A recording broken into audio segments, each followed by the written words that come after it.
The Eternal Bloodline. Kabanata 66. Napabuntong hininga si Kyle habang kalahating idinilat ang mga mata, inukit sa isipan ang bawat detalye ng paligid habang kinakaladkad na parang basahan. Nagpasalamat siya sa kanyang nakaraan dahil hindi siya nagpagupit. Nakatago sa kanyang mahabang buhok ang kanyang mga mata. Naririnig niya ang mga bulong habang kinakaladkad siya sa mahaba at makitid na pasilyo. Og! Ang puwit at likod ko. Hindi ba nila ako kayang buhatin ng maayos? Igalang man lang ang patay. Sa isang pagliko, umalis si Larry matapos iutos sa dalawang lalaking itim ang buhok na unahan sa pagkaladkad kay Kyle. Ngayon, mag-isa na si Kyle kasama ang dalawang lalaki. Kinaladkad siya ng isa habang ang isa'y naglalakad sa tabi. Naisip niyang umatake, pero binawi rin ang ideya. Hindi niya alam kung gaano kalakas ang mga kalaban. Napalinga-linga si Kyle. Naramdaman niya ang presensya ni Bia, sa kung saan-saan. Nasa itaas siya. Maraming palapag ang lugar na ito, naisip niya, na natiling tahimik. Habang kinakaladkad, nakakita siya ng maraming lalaking nagpapatrolya. Sa harap ng underground na kulungan, kung saan nakadina siya kasama ang iba, ay isang malaking array, halos imposibleng makatakas. Hindi ko masisira ang array na yun, pero kakayanin ko to, bulong niya sa sarili. Ilang sandali pa, huminto sila sa harap ng isang malaking pinto. Ang lalaking humihila sa kanya ay tumingin sa kasama, takot sa mga mata. Ayoko pumasok. Ang creepy niya masyado. Ihatid mo lang ang bangkay, hindi ka niya sasalakayin. Sige. Huminga ng malalim ang lalaki, kumatok, binuksan ang pinto at pumasok. Kumunat ang ilong ni Kyle nang bumukas ang pinto. Amoy na amoy niya ang dugo at bulok na laman. Umikot ang ulo niya. Kinaladkad siya papasok sa silid. Masyado nang mabigat ang amoy. Mula sa kanyang kalahating bukas na mga mata, nakita niya ang impyerno, isang bundok ng mga katawan, mga kalansay sa sulok, ang sahig na pulang-pula sa dugo. Gumapang ang takot sa puso niya. Gumapang ang kanyang daliri sa lupa. Basa. Sa gitna ng lahat, nanatili siyang kalmado. Mabilis ang tibok ng puso niya, pero hindi siya nagpadalos-dalos. Huminto ang lalaking humihila sa kanya. Nakita ni Kyle ang panginginig ng lalaki habang binibitawan nito ang kwelyo ni Kyle at nagsasalita ng may basag at takot na boses. Sir! Pasensya na po, pero ihahatid ko lang po itong bangkay. Naputo lang sasabihin nito nang pandilatan siya ng kausap. Iwanan mo na. Mamaya ko natitingnan, busy ako ngayon. Gulat na tumango ang lalaking itim ang buhok. Inihagis nito si Kyle at tumakbo palabas. Naninikip ang dibdib ni Kyle habang nakikita ang lalaking nakatayo ilang metro ang layo. May magulo at malaking buhok na kulay cyan, mga matang itim na itim, ang katawan ay puno ng dugo, may hawak na sirang laman. Nakasuot ito ng malaking Amerikana, na puno rin ng dugo. Nakatuon ang mga mata nito sa isang mesa. Nanlamig si Kyle sa nakita sa mesa, ang bangkay ng isang binata, mukhang nasa early 20s. Naikuyom niya ang kamao, pinipigilan ang sarili na umatake sa lalaking cyan ang buhok. Hindi siya mabuting tao, pero nakaramdam siya ng sakit at galit. Medyo natagalan ang pagtitig niya sa lalaki. Hindi ko kaya. Hindi ngayon, hindi pa ako sapat na malakas, bulong niya sa sarili. Huminga siya ng malalim, pumikit para kumalma. Pagkatapos ng ilang segundo, tumutok siya sa pinto. Hindi masyadong mahigpit ang seguridad sa labas ng silid. Mukhang natatakot ang iba sa lalaking nasa loob. Sinukat ni Kyle ang distansya sa pinto. Tiningnan niya ng malamig ang lalaking cyan-haired at nawala sa silid. Instant teleportation. Napalingon ng lalaking cyan-haired, may halong pagkabalisa. Ano yun? Nakaramdam ako ng malaking paggalaw ng mana. Lumingalinga siya, pero wala siyang nakita. Ha! Akala ko ba? Nagtaas siya ng kilay, nakatingin sa isang partikular na lugar. May mga bakas ng isang katawang kinaladkad pero walang sariwang bangkay. Interesting, naloko ba sila? Hey, tumawa siya at umiling. May nagpadala sa kanya ng bangkay, pero wala na ito agad. Nawala na lang ba ito sa manipis na hangin? Ang isang langaw ay sumusubok na makatakas. Gusto kong makita kung sino iyon, pero maglaro muna tayo. Hindi naman malayo ang mararating ng tao. Tinanggal niya ang duguan niyang Amerikana, nagpalit ng malinis, at lumabas ng silid. Samantala, pagkatapos gamitin ni Kyle ang instant teleportation, diretso siyang sumulpot sa labas ng silid. Hindi na siya nag-aksaya ng oras, tumakbo siya patungo sa direksyon kung saan siya kinaladkad. May nakita siyang mga gwardya, pero dahil sa hikaw, hindi siya napansin. Madali niya silang naiwasan. Naglakad siya sa mga anino, at pagkatapos ng ilang pagliko, nakarating siya sa ilang silid, pero hindi siya pumasok. Pumunta siya sa hagdanan patungo sa ilalim ng lupa. Dalawang lalaki ang nakatayo sa harap ng hagdan, nakatalikod. Huminga siya ng malalim, pinagmasdan sila mula sa likod ng isang pader, nakapikit ang mga mata. Kailangan ko ang kakaibang hugis parisukat na aparato na ginamit nila para buksan ang aking mga tanikala. Napakunot-noo si Kyle. Mabigat ang pakiramdam niya. Maingat niyang pinagmasdan ang dalawang lalaking may itim na buhok mula sa likod ng pader. Medyo malayo sila sa isa't isa, at harang sa hagdan pababa sa ilalim ng lupa. Hindi ko sa tingin mas malakas sila sa akin, bulong niya. Hinuyam niya ang kamao at sinuri ang paligid. Pagkaraan ng ilang sandali, nakita niya ang mga kahon na nakasalansan malapit sa hagdan. Nag-isip siya ng plano. Mabilis siyang kumilos. Nilapitan niya ang mga kahon na puno ng kakaibang damo. Itinulak niya ang isa para makuha ang atensyon ng mga gwardya. Nagtaka ang mga gwardya. Lumapit ang isa para tingnan ang ingay. Sinamantala ni Kyle ang pagkakataon. Mabilis niyang nilapitan ang natitirang gwardya mula sa likuran. Ginamit niya ang kanyang Thunder Arrow at hinampas ang leeg nito. Nawalan ito ng malay. Bago mawalan ng malay ang gwardya, pinakawalan nito ang aura nito. Nakahinga ng maluwag si Kyle. Hindi pala ito gaanong malakas.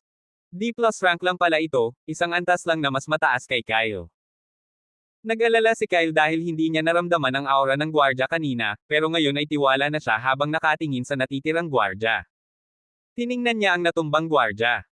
Kinuha niya ang storage ring sa daliri nito, at ang kulay abong sibat sa kamay nito. Tiningnan niya ang sibat. Hindi ito kasing ganda ng kanyang +S rank na espada. Tumango siya. Ito na lang ang gagamitin ko, bulong niya. Tahimik siyang lumapit sa natitirang gwardya. Gusto nang lumingon ang gwardya nang maramdaman ang kamay ni Kyle sa leeg nito. Gusto na sanang sumigaw, pero bago pa man, tinamaan ito ng kidlat. Nanginginig ito sa sakit, at nawala ng malay. Pinunasan ni Kyle ang kamay. Hinanap niya ang isa pang storage ring, pero wala. Napabuntong hininga siya. Kinaladkad niya ang dalawang gwardya at itinago sa likod ng mga kahon. Tiningnan niya ang storage ring. Dismayado siya. Ang hirap nila, bulong niya. Umiling si Kyle. Maliit lang ang storage ring. Wala itong halaga. Ang laman lang nito ay damit, kaunting mana stones, 4 na low-grade healing potion, at ang hinahanap niyang parisukat na aparato. Kinagat niya ang dila. Pumunta siya sa array sa labas ng hagdan. Alam niyang kung basta na lang siyang dadaan, malalaman agad ng gumawa ng array. Pinagmasdan ni Kyle ang paggalaw ng mana sa paligid ng hagdan. Ang mga invisible na particle ng mana ay umiikot sa array. Gamit ang daliri, hinawakan niya ang iba't ibang bahagi ng array. Pagkaraan ng 1 minuto, may lumitaw na butas sa array. Pumasok si Kyle at bumaba sa hagdan. Sa isang selda, nakaupo si Alec, seryoso ang mukha. Tiningnan niya ang iba. 15 minuto na, ano kaya ang ginagawa ni Kyle? Ngumiti si Blaine. Hinatak siya na parang basahan. Sana lang hindi nila inilibing. Pinakita ni Mia ang kamay. 16 na minuto na. Inis si Jenny. Bakit mo binibilang? Minasahe niya ang ulo. Kahit makatakas siya, matatagalan bago siya bumalik. Tumahimik ang selda. Nag-iisip sila, pero wala silang magagawa. Tumayo si Professor Oliver. Wala siyang naramdaman, pero nakatingin siya sa itim na anino na bumababa sa hagdan. Tinuro niya ito. May darating. Nagklik ang mga kadena. Nakatingin sila sa anino. Nagulat sila nang makita si Kyle. Nagkatinginan sila. 16 na minuto lang, at nakabalik na siya. Pinigilan ni Alec ang pagtawa. Kyle. Kinawayan sila ni Kyle. Wala siyang ganang ngumiti. Kinuha niya ang parisukat na aparato at binuksan ang kadena ng propesor. Nalaglag ang kadena. Nakahinga ng maluwag si Professor Oliver. Kamusta sa labas? Binuksan ni Kyle ang ibang selda. Maraming gwardya. Maraming kwarto at hagdan, pero walang labasan o bintana. Seryoso si Kyle habang tinatanggal ang mga kadena. Masaya ang mga estudyante. Binuksan niya ang selda ni Alec. Hinaplos ni Alec ang pulso, pero napansin ang maputlang mukha ni Kyle. Okay ka lang. Umiwas si Kyle. Okay lang ako. Hanapin niyo ang labasan at umalis kasama ang propesor. Hahabulin ko si Bia. Pinilit ni Alec na hampasin ang ulo ni Kyle. Seryoso ka. Hindi ka pwedeng mag-isa. Delikado yon. Samahan na kita. Sabi niya, super seryoso. Napahinto si Kyle nang makita ang determined na mukha ni Alec. Okay, friend, alam ko na. Sige, pero yung iba. Hindi natapos ni Kyle ang sasabihin ng sumulpot si Carcel, na tahimik lang lagi. Sasamahan ko rin kayo. Wow! Unexpected ally. Lumapit si Mia, nakakunot noo. Ako rin. Hindi ko kakayanin kung may mangyari kay Bia. Oo nga naman. Tumingin ulit si Carcel kay Mia, seryoso. Delikado, alam niya yon, pero kung gusto nilang sumama, sino siya para pigilan? Solid friendship. Umiling si Professor Oliver, nakatingin sa kanila. Mga bata nga naman, puro hormones. Pero para sa kanya, ang mahalagay makalabas silang lahat ng safe. Mga bata, mas mabuti kung umalis muna tayo. Pag nasa safe na tayo, tatawag ako sa academy. Magpapadala sila ng tulong para kay Kyle. Practical move, Professor. Tumingin si Kyle kay Professor Oliver, medyo dissatisfied. Pero nanahimik siya saglit. Naramdaman niya si Bia, malapit lang. Hindi siya iiwan ni Bia. Pero tahimik na tahimik ito. Kinakabahan na siya. Kasi kahit anong tawag niya sa isip niya, hindi ito sumasagot. Usually, magkausap sila gamit ang connection nila. Aalis na ako. Sabi niya, seryoso. At naglakad na siya papunta sa hagdan. Parehong napatitig sina Alec at Carcel kay Professor Oliver. Susundan namin siya, sabi ni Alec. At sumunod na sila kay Kyle, kasama si Mia. Teamwork. Tumingin si Jenny kay Blaine, na nagkibit-balikat. Ewan ko ba, pero mas maganda sigurong sumama na lang tayo. At sumunod na rin siya kay Carcel. Si Jenny naman, sinabihan niya si Professor Oliver, Sir, susundan ko si Blaine. Pakisend na lang po ng reinforcement pag nakalabas na kayo. At umalis na rin siya. Naiwan si Professor Oliver, na pabuntong hininga, minamasahe ang ulo. Sumunod na kayo sa kanila. Mas safe kung magkakasama tayo. Naglakad si Professor Oliver papunta sa hagdan, pero napahinto siya. Nanindig ang balahibo niya. May array sa paligid. Bulong niya. Pero si Kyle, na nasa labas na ng array, nagtaas ng kilay. Tinuro niya ang kaliwa. Dito, safe ang daan. Napatingin si Professor Oliver sa daliri ni Kyle. Kinakabahan siya dahil pag na-activate yung array, wala na silang escape plan. Pero nakita niya sina Alec, Carcel, Mia, Blaine, at Jenny sa labas ng array. Sinunod niya si Kyle, at lumabas sa kaliwa. Phew! Sumunod ang iba kay Professor Oliver. Si Kyle naman, kinusot ang mata. Nakatingin si Professor Oliver sa kanya, seryoso. Ano? Tumitig ka na lang ba dyan? Tere na bago pa may dumating. Tumango si Kyle. Naglakad siya sa mga anino. Sunod-sunod sila. Pagkaraan ng 1 minuto, may nakita silang 2 gwardya. Hawak na ni Kyle yung sibat. Pero si Professor Oliver, mabilis na nilaslas ang leeg ng 2. Ang bilis. Tere na. Sabi ni Professor Oliver. Umakyat na tayo. Itinuro ni Kyle ang hagdan. Umakyat sila. May nakita pa silang gwardya, pero tahimik na inasikaso ni Professor Oliver. Parang pro player na ang professor. Pagkatapos nilang makalabas sa isa pang kalaban, tumingin ulit si Professor Oliver kay Kyle. Parang playground lang to ah. Ang weird naman. Wala namang gaanong malalakas na kalaban. Pinaikit ni Kyle ang mga mata at itinuro ang kaliwa. Bahagyang natawa si Alec. Samantala, yung lalaking cyan-haired, na nakita ni Kyle sa silid na puno ng mga bangkay, naglalakad-lakad. Frustrated siya dahil wala siyang mahanap na bakas, maliban sa mga mantsa ng dugo. Galit na galit siya. Pagkaraan ng ilang sandali, nakarating siya sa underground na kulungan. Masaya siya dahil may mga bagong biktima na siya. Pero nagtaka siya dahil walang gwardya sa hagdan. Ang careless naman. Pero nanlaki ang mata niya nang makita ang butas sa array. Shit! Nagmura siya at bumaba. Nagmura ulit siya. Ang mga bata. Ano bang ginagawa ni Larry? Sa loob ng isang napakalaking bulwagan, na parang sa mga hari at reyna, ang mga kristal na chandelier ay naglalabas ng mainit at gintong liwanag. Napakaganda ng mga upuan, na may malambot na tela at gintong disenyo. Para kang nasa isang fairy tale. Bumukas ang pinto, at pumasok ang isang lalaking may gintong buhok, medyo may edad na, kasama ang ilang matatanda. Mukhang importante ang mga ito. Lumapit ang lalaking may gintong buhok sa isang napakagandang upuan at naupo. Seryoso ang mukha niya. Pagkatapos niya, isang matandang lalaki ang nagbukas ng isang maliit na aparato. Biglang may 3 malalaking imahe na lumitaw sa hangin. High-tech. Kamahalan, magsisimula ang paligsahan sa loob ng 30 minuto, sabi ng matanda, kalmado lang. Umupo na rin siya at ang tatlo pang matatanda. Si Cedric, ang hari ng Escalante, ay tumingin sa gitnang imahe. Nakita niya ang isang malaking lugar na may damuhan at isang malaking entablado, na may mga maliliit na stage na nakapalibot. May mga upuan din para sa mga manunood. Ang laki.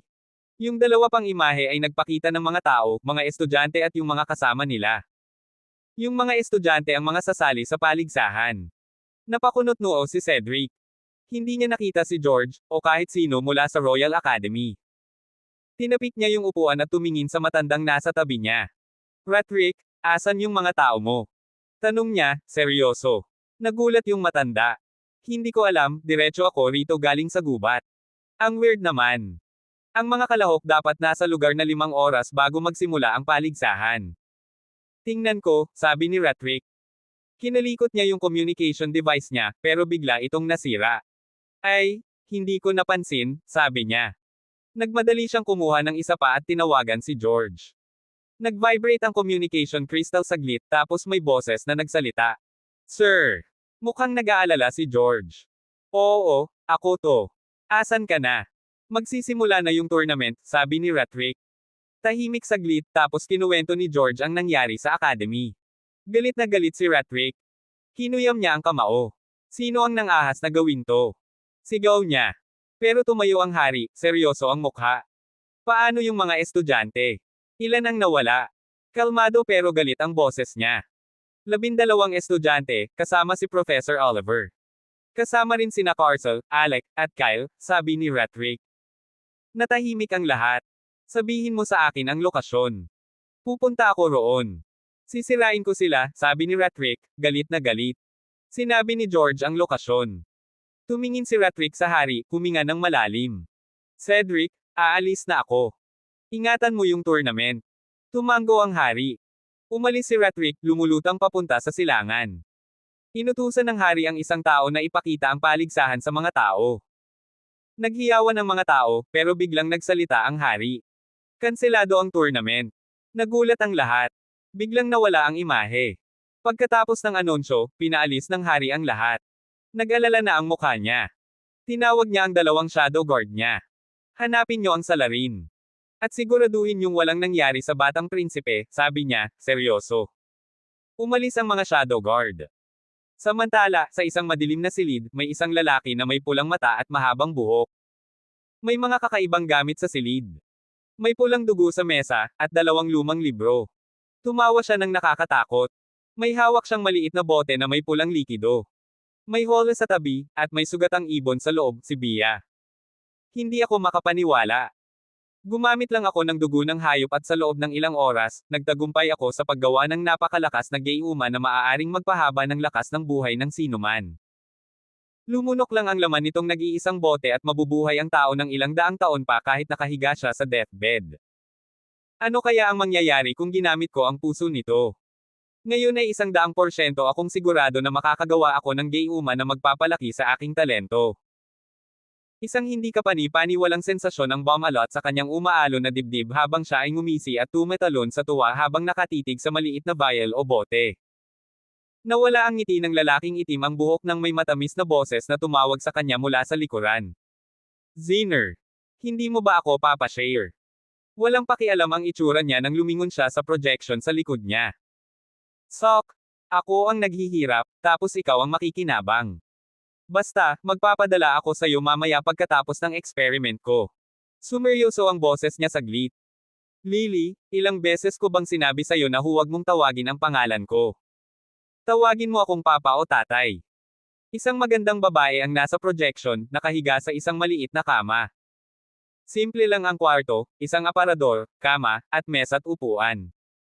Naka-ponytail ang mahabang itim na buhok niya, at nakangisi. Ayoko nga, Zener ang mas maganda.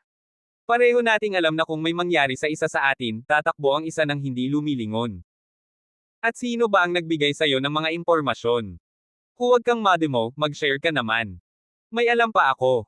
Yung si Aster, wala siyang sasabihin sa'yo kung wala kang ibibigay sa kanya. Tinaasan ni Zener ng kilay ang anak. Wala siyang pakialam kung mamatay ito, pero kapaki-pakinabang ito sa pagkuha ng impormasyon tungkol sa Academy. Anong balita? Tumawa si Lily at lumapit sa communication crystal. Nahanap na nila ang lokasyon ng array. Tumakas sina George at isang elder nang malaman nila. Tumango si Zener at kumaway ng walang pakialam. Kahit mahanap nila, wala namang problema. Pagkatapos ay teleport ng mga bata, binago ko na ang lokasyon nila. Nawala ang ngiti ni Lily nang humiga siya sa kama. Sok! Sayang naman, hindi ka mamamatay. Alis na ako, may klase pa ako. Magpadala ka ng potion, ha?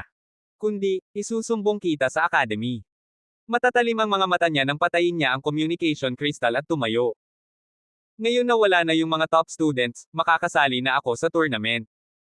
May dahilan kung bakit hindi siya sumali nang tanggalin siya ni Nine sa top 10.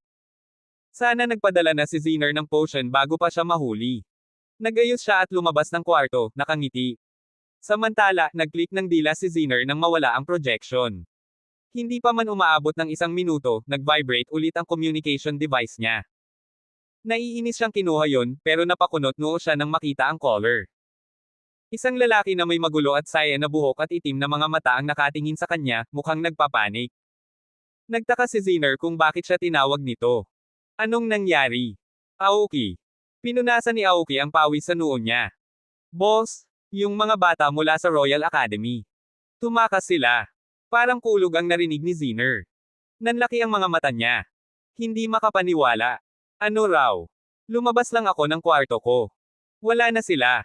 Namutla si Zener. Damn it. Hindi nyo nga kayang bantayan ang mga bata. Hanapin nyo agad. Hindi sila makakalayo, nasa gitna tayo ng gubat. Bilisan ninyo. I-deploy lahat ng tao. Susuriin ko lahat ng daanan palabas. Sumigaw siya, may ugat na umbok sa noo. Kung malaman ang lokasyon niya, tapos na siya. Gugulpihin siya nina George at Ratrick. Pati lahat ng gamit niya, sisirain. Sikat siya bilang Dark Mage, madaming experiment sa mga buhay na bagay. Pero isa siya sa S+ rank ng kaharian kaya pinapatawad siya ng hari, pero ngayon na ginamit niya ang Royal Academy.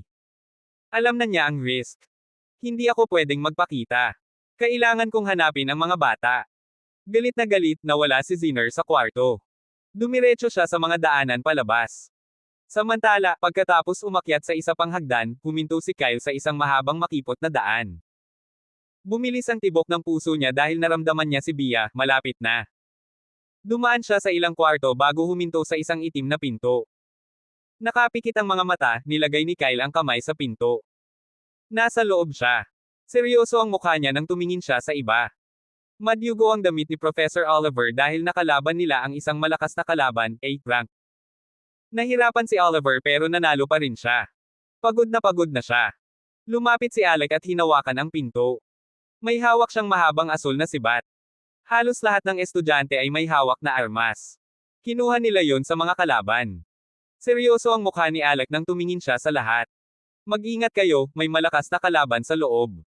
Tumango si Kyle at, pagkatapos tingnan si Professor Oliver, binuksan niya ang pinto. May pag-crack, bumukas ang pinto. Hinahanap agad ni Kyle si Bia. Hindi naghintay kay Professor Oliver, pumasok siya agad, sumunod ang iba. Napahinto si Kyle nang makita ang mesa sa dulo ng kwarto. Wala siyang pakialam sa mga gamit sa paligid at dumiretso sa mesa, namumula ang mga mata. Bia. Mahina lang ang boses niya nang tumingin siya sa metal cage. Sumunod si Mia, naluluha. Nalungkot ang iba nang makita ang kalagayan ni Bia.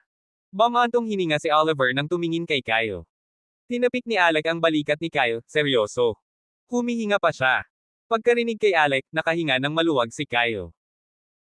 Abangan ang mga susunod pang kabanata ng The Eternal Bloodline.